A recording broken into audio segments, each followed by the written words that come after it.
हाँ बच्चों, किरण मौर्य क्लासेज में आप लोगों का स्वागत है। आज हम लोग क्लास 11th में इस वीडियो में क्लास 11th कक्षा 11 में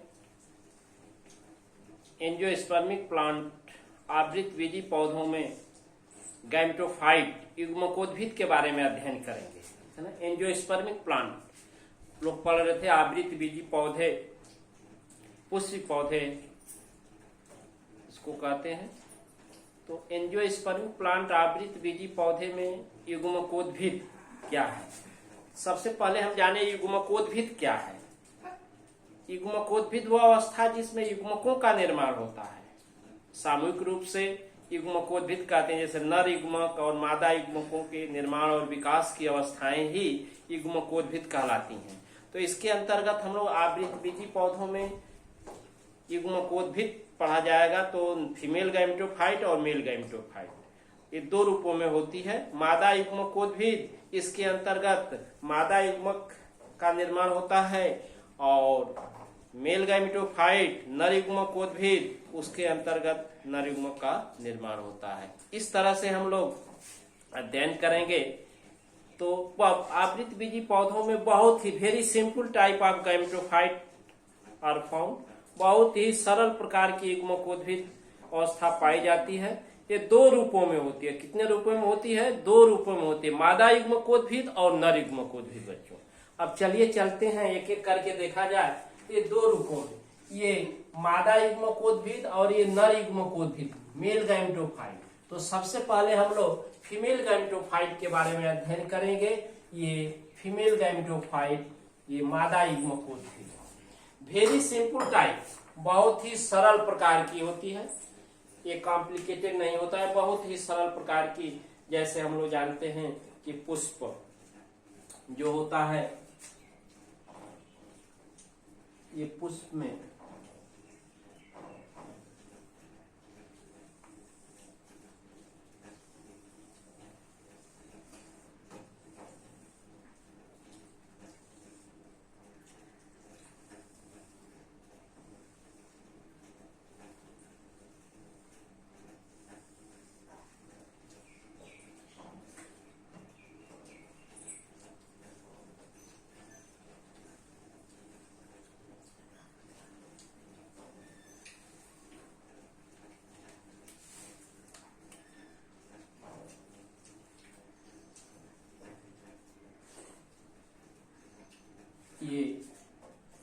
यही कार्पेल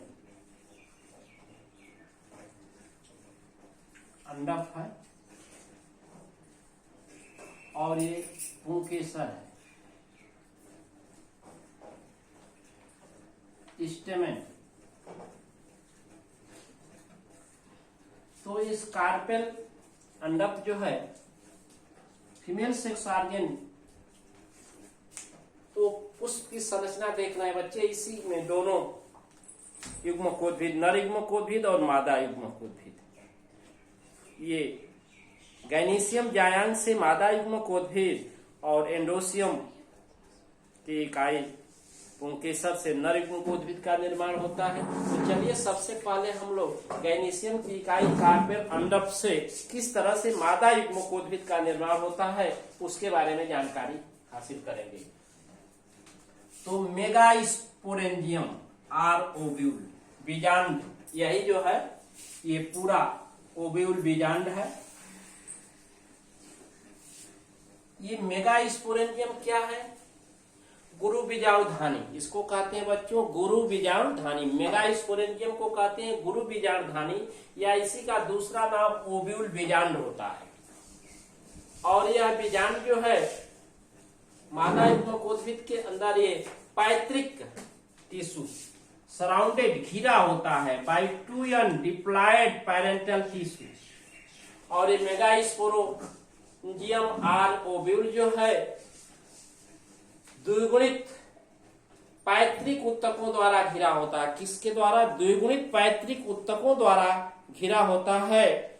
द्विगुणित पैतृक उत्तकों द्वारा घिरा होता है, ठीक है। Surrounded by 2n parental tissue, पैतृक उत्तकों द्वारा। उसी को क्या कहते हैं? कार्पेल अंडक कहते हैं। और यही संरचना अंडप दिखाया गया है।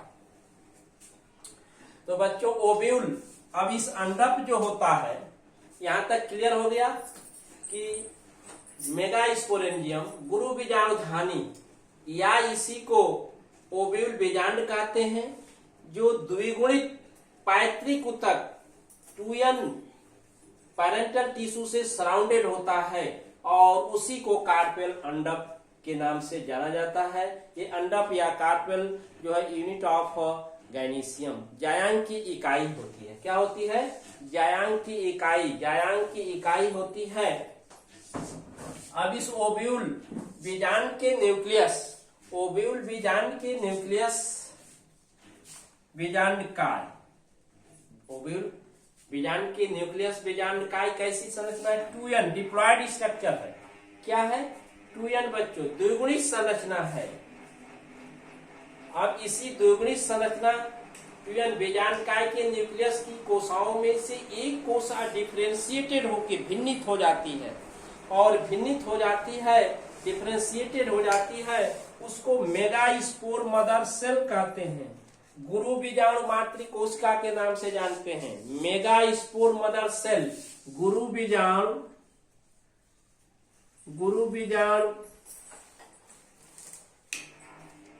मातृ कोशिका,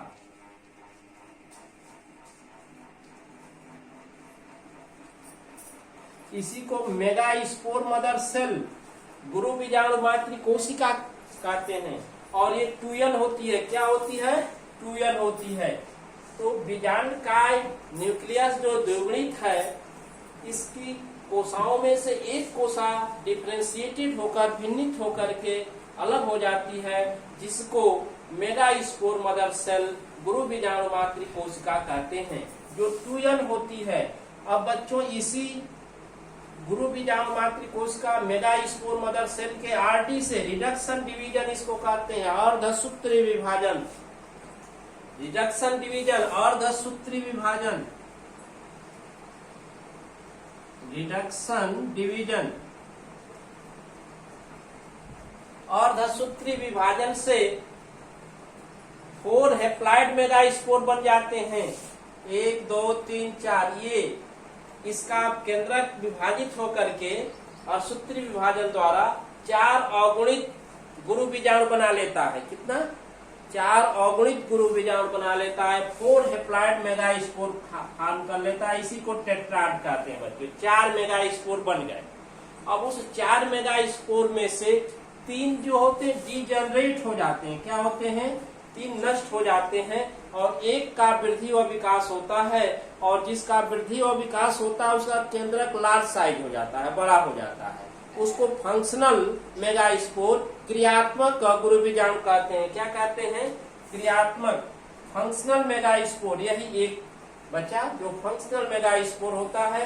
अब एक क्रियात्मक फंक्शनल मेगास्पोर का न्यूक्लियस जो एक केंद्रक होता है, एक केंद्रक mitosis, free nuclear division, mitosis क्रिया द्वारा 8 केंद्रकों में बंट जाता है। Divide in 8 nucleus. कितने केंद्रकों में? 8 केंद्रकों में बंट जाता है बच्चों। अब ये 8 केंद्रक जो होते हैं, इस एक ही कोशा के अंदर एंटीरियर, 1 इन एंटीरियर, अगले हिस्से के तरफ 3 न्यूक्लियस देख रहे हैं। आगे के तरफ 3 न्यूक्लियस, 1 2 3, और ये 3 न्यूक्लियस जो है एंटीरियर पोर्शन में 1 एंड के तरफ है, जिसको एंटीपोडल सेल्स कहते हैं। प्रतिमुख कोशाएं, इनको क्या कहते हैं? एंटीपोडल सेल या प्रतिमुख कोशाएं। जबकि 3 न्यूक्लियस पोस्टीरियर, 3 न्यूक्लियस पोस्टीरियर हो जाते हैं। ये पोस्टीरियर हो जाते हैं, 3 न्यूक्लियस पोस्टीरियर। इसमें से 2 कोशाएं सिनर्जिड सेल है, और एक फीमेल गैमीट है, और एक सेल है मादा युग्मक। और 2 जो होते हैं न्यूक्लियस मिडिल, मध्य में होते हैं, जिनको पोलर न्यूक्लियाई, ध्रुवीय केंद्रक कहते हैं। क्या कहते हैं? ध्रुवीय केंद्रक। फिर एक बार देख लीजिए, मेगास्पोर मदर सेल, गुरु बीजाणु मातृ कोशा के जो द्विगुणित संरचना है, डिप्लॉयड स्ट्रक्चर है, इसके अर्धसूत्री विभाजन से 3 न्यूक्लियर डिवीजन से जो है 4 हैप्लॉइड, इसके अर्धसूत्री विभाजन से, रिडक्शन डिवीजन से 4 अगुणित मेगास्पोर गुरु बीजाणु बन जाते हैं, जिसमें से 3 डिस्ट्रॉय हो जाते हैं, डिजनरेट हो जाते हैं, और 3 डिजनरेट हो जाते हैं बच्चों। तो एक वृद्धि व विकास करके उसकी लार्ज साइज, आकार न्यूक्लियस का बड़ा हो जाता है। उसी को फंक्शनल क्रियाशील मेगास्पोर, फंक्शनल मेगास्पोर क्रियाशील गुरु बीजाणु के नाम से जानते हैं। यही क्रियाशील गुरु बीजाणु फंक्शनल मेगास्पोर बच्चों ये होता है, 3 समाप्त हो जाते हैं। अब इसका केंद्रक जो है माइटोसिस डिवीजन द्वारा, इसका न्यूक्लियस जो है माइटोसिस डिवीजन द्वारा या फ्री न्यूक्लियर डिवीजन द्वारा 8 न्यूक्लियस 8 केंद्रकों में बंट जाता है। ये क्रिया सब एक ही कोशा के अंदर होती है। इस तरह से इसमें देख रहे हैं कि 3 न्यूक्लियस एंटीरियर आगे की तरफ, जिसको एंटीपोडल सेल प्रतिमुख कोशाएं, 3 न्यूक्लियस पोस्टीरियर पीछे की तरफ, जिसमें 2 को सिनर्जिड सेल और एक जो है उसको फीमेल गैमीट और एग सेल अंडकोशा के नाम से जानते हैं। और 2 जो मिडिल में है, 2 न्यूक्लियस मिडिल में है, इनको पोलर न्यूक्लियाई कहते हैं। क्या कहते हैं? पोलर न्यूक्लियाई कहते हैं बच्चों, ये पोलर न्यूक्लियाई। अब इनको सामूहिक रूप से क्या कहते हैं? Form female gametophyte. 3 nucleus anterior आगे के तरफ, 3 न्यूक्लियस पोस्टीरियर पीछे के तरफ, और 2 न्यूक्लियस मध्य मिडिल में जब हो जाते हैं, इसी को एम्ब्रियोसाइक कहते हैं और फॉर्म फीमेल गैमेटोफाइट। अब मादा युग्मकोद्भिद निर्मित हो जाता है, बन जाता है। इस तरह से 8 R7 सेल फीमेल गैमेटोफाइट का निर्माण होता है। 70% एंजियोस्पर्मिक प्लांट में यही इसी प्रकार के गैमेटोफाइट होते हैं, जबकि 30% इससे कुछ भिन्न होते हैं, जिसमें एक एग सेल होता है और एक सेकेंडरी न्यूक्लियस होता है। इस तरह से एम्ब्रियोसाइक आर कॉल्ड फीमेल गैमेटोफाइट। एम्ब्रियोसाइक पूरा जो है इसी को मादा युग्मकोद्भिद बच्चों कहते हैं और एग ऑपरेटर्स अंड उपकरण के नाम से जानते हैं। Egg cell are called female gamete और एग सेल को फीमेल गैमीट के नाम से जानते हैं। इस तरह से हम लोग मादा युग्मकोद्भिद के विकास को पढ़ा गया। इस तरह से इसका उद्देश्य रहा formation of female gamete, ovum or egg in different stages in the carpel. अंडक के अंदर भिन्न भिन्न अवस्थाओं के फलस्वरूप जो है ये मादा युग्मक का निर्माण हुआ, जो एक कोशा के अंदर एम्ब्रियोसाइक बना। एम्ब्रियोसाइक अवगुणित होता है। इस तरह से फीमेल गैमेटोफाइट का निर्माण हो जाता है। अब आगे हम लोग पढ़ेंगे मेल गैमेटोफाइट बच्चों। इस तरह से बच्चों इस वीडियो में हम लोग युग्मकोद्भिद जो है आवृत बीजी पौधों में युग्मकोद्भिद अवस्था के अंतर्गत मादा युग्मकोद्भिद के विकास के बारे में पढ़ा गया। इस वीडियो को पूर्ण रूपेण से देखें। अब इसके दूसरे पार्ट में हम नर युग्मकोद्भिद का विकास पढ़ा देंगे। तो इस तरह से मादा युग्मकोद्भिद के विकास को पूर्ण रूप से समझ लें अच्छे से और नोट्स तैयार कर लें। Thank you.